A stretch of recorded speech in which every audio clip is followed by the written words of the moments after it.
Terintimidasi karena banyak pihak yang datang ke rumah, orang tua salah satu terpidana kasus pembunuhan terhadap Vina dan juga Eki terpaksa berlindung di rumah kuasa hukumnya.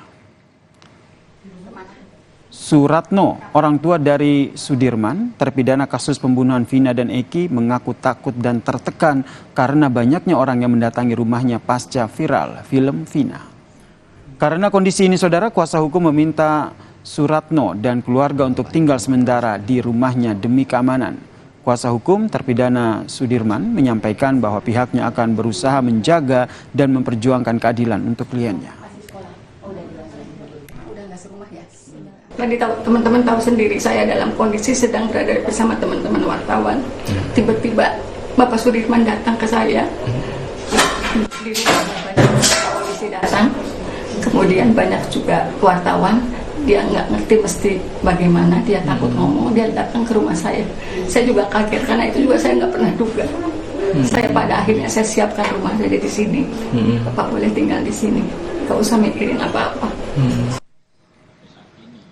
Satu terpidana kasus pembunuhan Vina dan Eki, Saka Tatal, yang telah bebas dari tahun 2020 lalu, menceritakan saat dirinya ditangkap.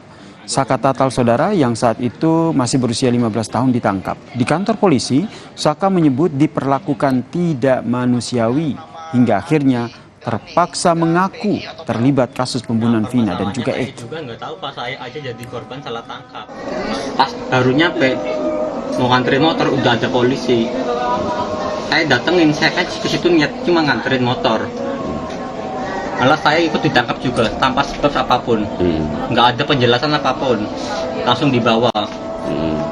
Nyampe di Polresta, saya langsung dipukulin, suruh mengakui apa yang bukan saya lakukan. Akhirnya aku juga itu karena terpaksa. Karena terpaksa udah nggak kuat gitu. Udah nggak kuat lagi. Sekarang kan dengar ada 3 orang yang DPO. Kenal nggak sih masyarakat? Dari ketiga tersebut saya tidak mengenali semuanya.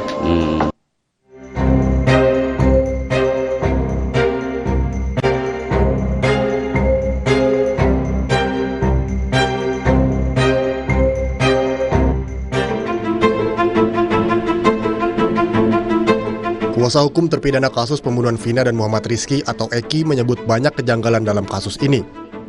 Kejanggalan terjadi sejak awal penanganan, penetapan tersangka, persidangan, hingga kasus ini diambil alih oleh Polda Jawa Barat. Menurut kuasa hukum, salah satu kejanggalan yang mencolok ada pada fakta hasil visum di Rumah Sakit Gunung Jati, hasil otopsi di Rumah Sakit Losarang Bayangkara Indramayu, dan hasil bunyi tuntutan jaksa dalam persidangan. Kami semua punya keyakinan bukan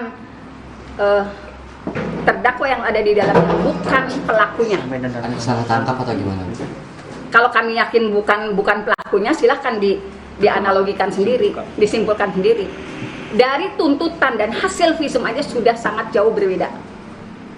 Faktanya dalam tuntutan korban meninggal karena tusukan di dada, di dan perut. Tetapi dari hasil visum maupun otopsi tidak ada luka akibat tusukan benda tajam. Fakta kedua, pakaian yang dikenakan korban yang dijembreng di persidangan itu masih utuh ya Pak. Tidak ada bekas bolong tusukan samurai yang disebut di dalam tuntutan samurai pendek dan samurai panjang. Sementara itu, Kompolnas mendorong Polda Jawa Barat untuk segera menangkap 3 orang yang telah ditetapkan sebagai buron sejak 8 tahun lalu dalam kasus pembunuhan Vina dan Eki. Kompolnas juga meminta Polri segera merespons terkait penyampaian kuasa hukum terpidana soal adanya dugaan penanganan polisi yang tidak sesuai prosedur. Menurut Kompolnas, hal ini perlu dilakukan agar penanganan kasus pembunuhan Vina bisa transparan. Mendorong Polda agar segera sungguh-sungguh sesuai dengan prosedur dan SOP untuk bisa menemukan dan menangkap, agar ketidakpastian ada hal-hal yang selama ini terkesan seolah-olah ditutup-tutupi agar segera bisa dituntaskan. Apa yang dimaksud kuasa hukum terpidana pada saat ini seolah-olah ada yang unprosedural, tentu ini kita dorong Polda sepatutnya bisa merespon apabila ada hal-hal yang dianggap unprosedural. Polda Jabar telah merilis 3 pelaku pembunuhan Vina dan Eki. Ketiganya yaitu Andi, Dani, dan Peggy alias Perong. Meski belum diketahui identitas ketiganya asli atau bukan, Polda Jawa Barat juga menggambarkan ciri-ciri ketiga DPO. Tim Liputan, Kompas TV. Saudara, sejumlah kepala negara dan delegasi hadir dalam acara Gala Dinner World Water Forum ke-10 di Taman Budaya Garuda Wisnu Kencana, Bali. Kami hadirkan informasi lengkapnya usai jeda hanya di Kompas Malam.